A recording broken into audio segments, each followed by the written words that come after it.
Allez, prêt? Départ lancé. Allez, hop. Regardez, la bronchite. Facile.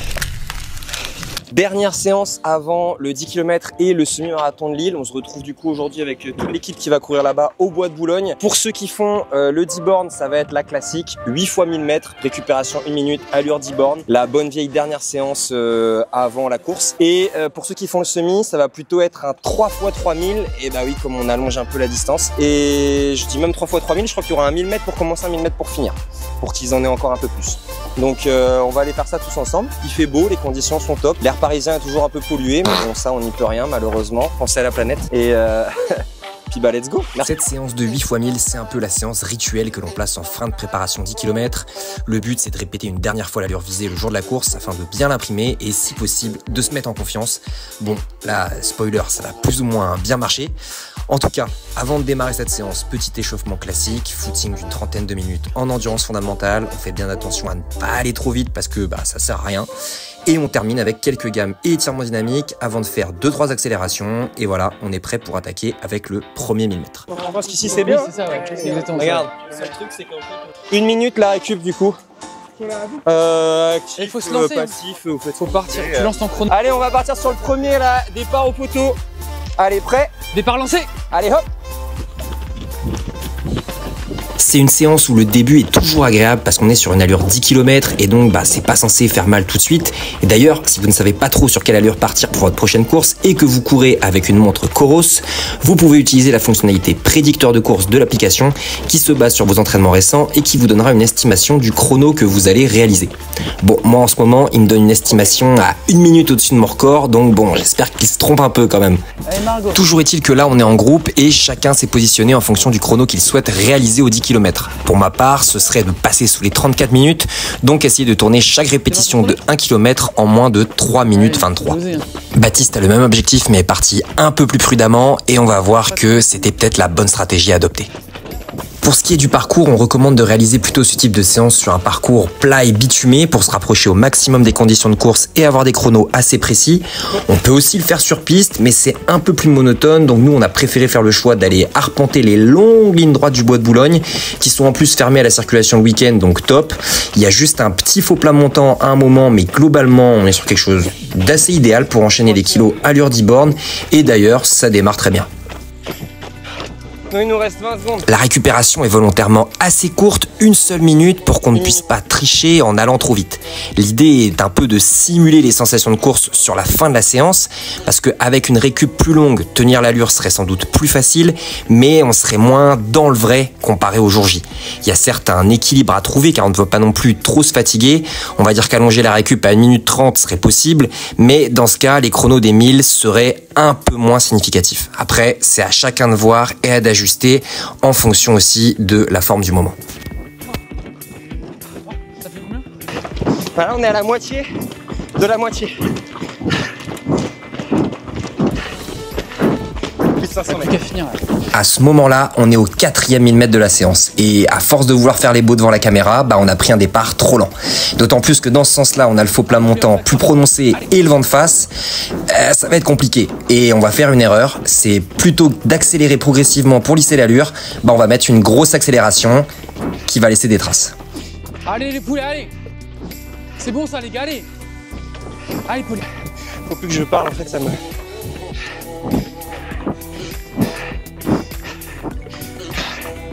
Faut plus que je parle parce que... mais là, ça m'a mis pas bien. Premier 500 trop lent. Là, on vient de passer la moitié de la séance, mais les sensations ne sont plus les mêmes qu'au début. La respiration est plus hachée et la récup courte n'aide pas. On vérifie quand même bien que le cardio est dans la bonne zone et pas trop. Auquel cas, il faudrait songer à ralentir un peu, car le but de la séance n'est pas de susciter trop grosse fatigue. Et oui, il faut pas se tromper d'objectif à une semaine de la course. Une séance dont on mettrait plusieurs jours à récupérer, elle serait plus contre-productive qu'autre chose à la fin.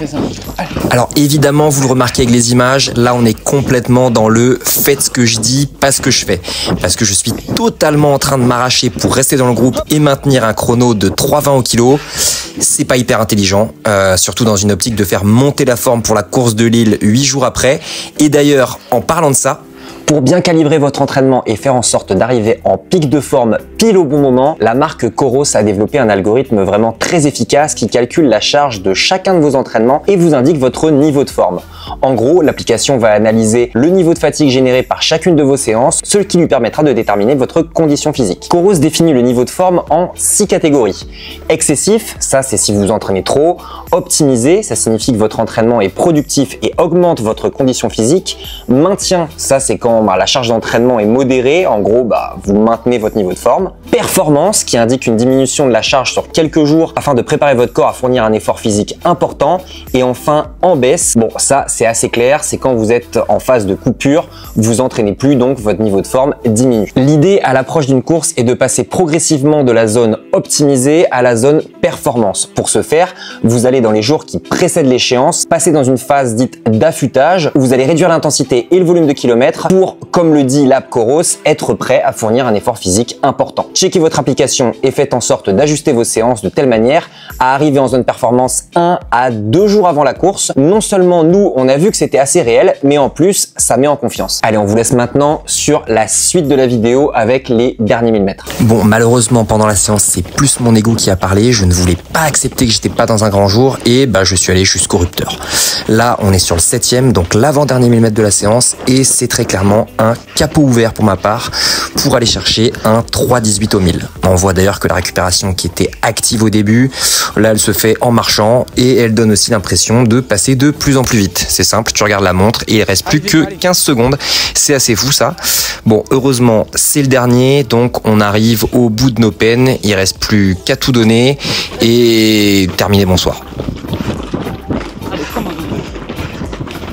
Dans l'idée, on ne voulait pas faire 10 répétitions de 1000 mètres, ce qui aurait pu paraître logique comme on prépare un 10 km, justement pour ne pas trop charger en volume et ne pas générer de surfatigue. Bon, pour ma part, vous le voyez sur les images, c'est un peu raté. La fatigue, elle est bien là, et d'ailleurs, l'appli Coros me l'a dit avec une charge d'entraînement notée élevée à la fin de l'entraînement. Bref, je vous laisse avec le dernier 1000 mètres, on va courir en 3,18, soit quasiment à la même allure que sur le début de la séance, mais avec beaucoup moins de facilité. Allez, c'est une belle séance ça. Allez. Allez jusqu'au bout, allez. Allez Berkez, allez.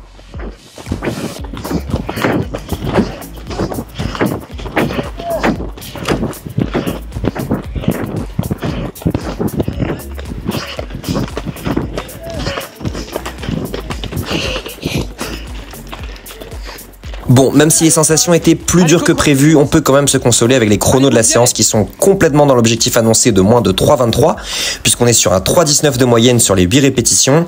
C'est sans doute même un peu trop vite, mais bon, c'est passé. Et maintenant, espérons que ça fasse la même le jour de la course. Respiration. On vous laisse avec le débrief de la séance.